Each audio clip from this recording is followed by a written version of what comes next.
All right, everyone. Hello, and welcome to the screencast on rationality. So we're going to spend a lot of this screencast talking about what exactly we mean by rationality. Most of you are probably used to this by now, but we mean something different in economics when we say someone is rational than we mean kind of in our everyday vocabulary. All right. So what do we mean by rational? Well, first, what does it not mean? It doesn't mean someone is smart. It doesn't mean someone is wise. It doesn't mean they make the right decisions. It's about their preferences. So rationality is a set of conditions that someone's preferences must meet. If their preferences meet those conditions, then we say that person is rational. All right. So, and it's also about the decision rule that they use. All right. And we're going to go through this step by step in the next few screencasts.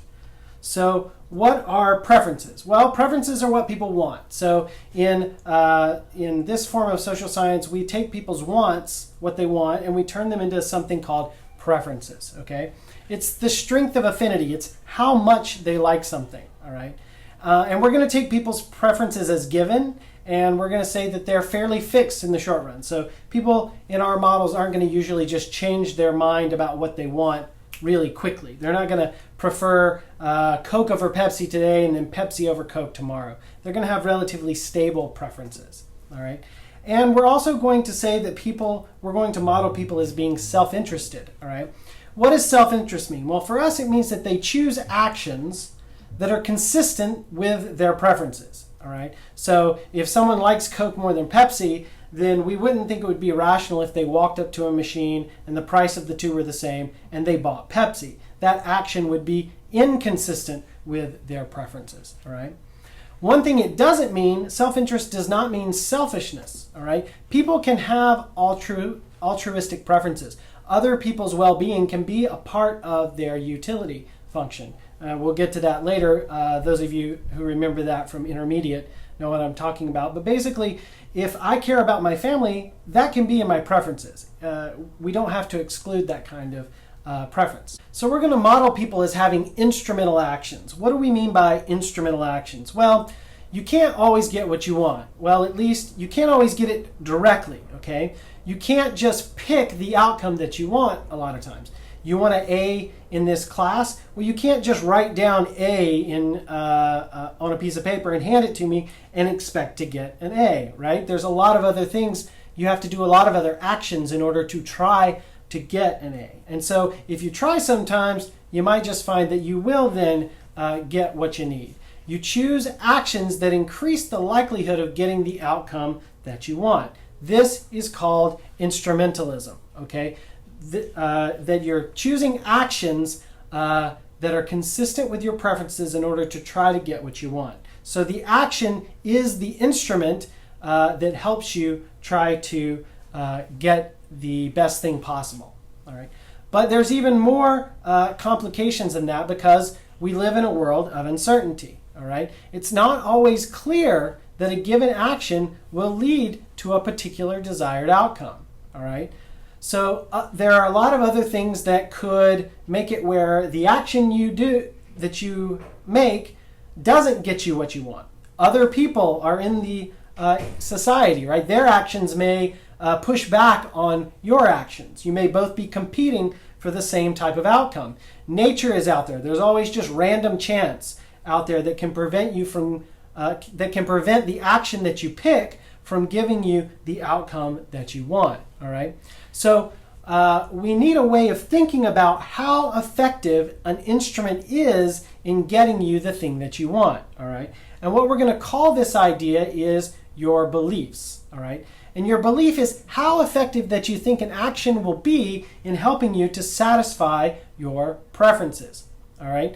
And our beliefs come from a variety of sources. How effective we think actions will be in getting us what we want, they come from a lot of different places. But just like we take preferences as given, the agents in our models will have preferences and we'll just take them as given. We're going to do the same with beliefs. The agents in our model are going to have beliefs about how effective an action is in getting them an outcome, and we're just going to take those beliefs as given. All right. Now, we said that preferences don't change all that quickly, usually in our models, but we're going to allow beliefs to change more quickly. So we're going to let people update their beliefs. So if their constantly going out the night before exams on the town and getting low grades. And they're going, wait a minute, I wanted to get high grades. I was going out on the town to get high grades.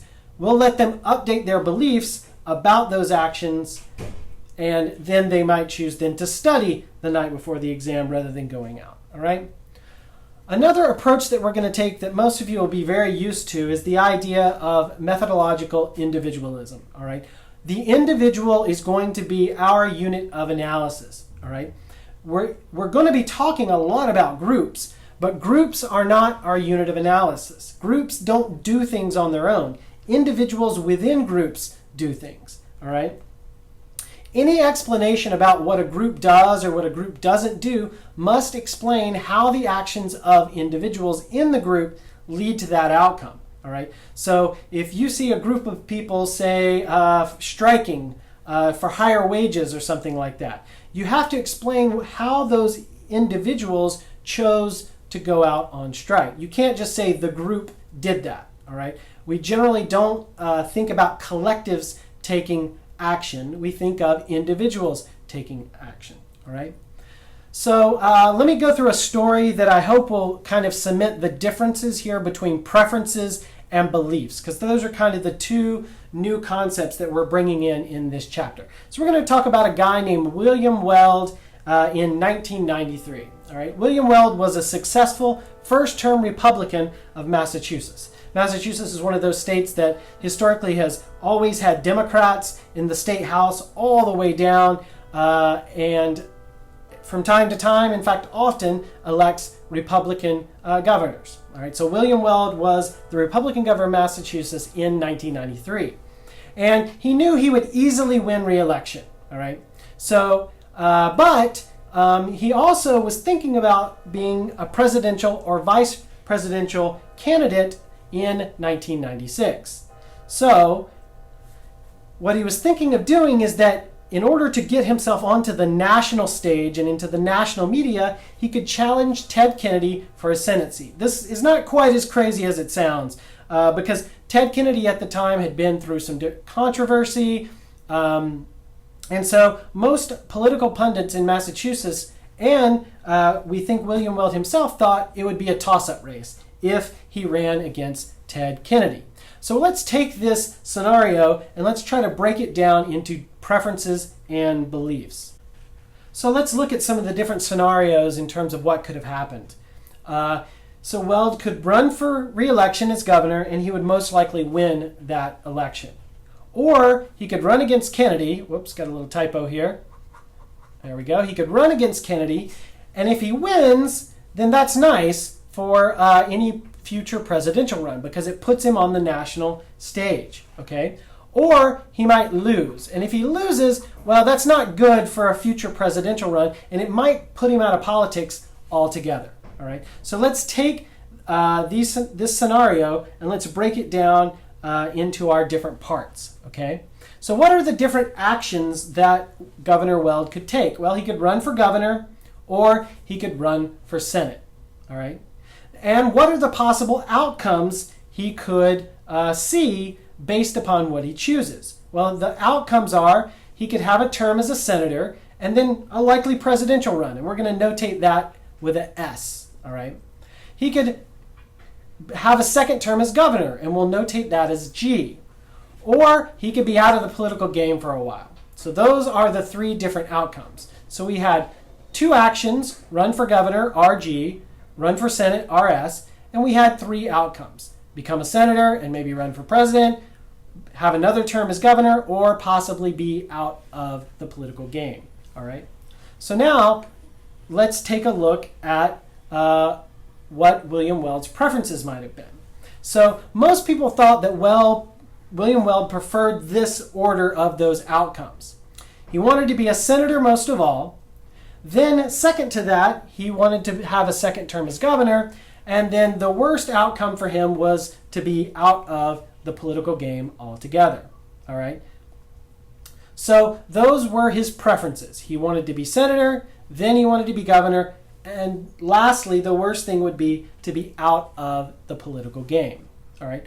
what about his beliefs? Remember, the belief is how effective do you think an action will be in terms of getting you a particular outcome.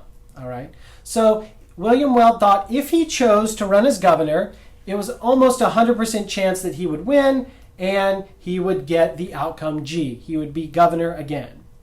If he chose to run for Senate, then it's kind of a toss-up. All right. There's a 50% chance he would become a senator, but there is a 50% chance that he would be completely out of the political game. And again, that was his worst outcome, his least preferred outcome. Well, we're going to come back to this later on in another part, but let me tell you real quick what actually happened here. All right. So he chose to run for governor, and he won with 51% of the vote. It ended up being a little closer than he thought it would be. And then Romney challenged Ted Kennedy. Kennedy won with 51% of the vote. And then Weld actually resigned the governorship in '97 to be ambassador to Mexico, but the Senate actually never confirmed him. All right.